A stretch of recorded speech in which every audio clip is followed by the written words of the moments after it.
Hi everyone, in this video I'm going to show you how we can delete your Facebook page. First, if you see this helpful, like it, leave a comment and subscribe. Let's start. Tap Facebook.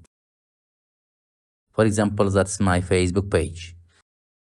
Tap menu. Then scroll down. Tap settings and privacy. Settings. Scroll down.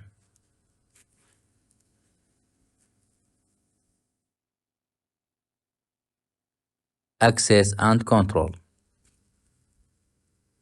Deactivate page, delete page. Select delete page.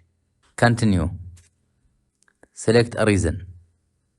For example, I have a privacy concern. Continue.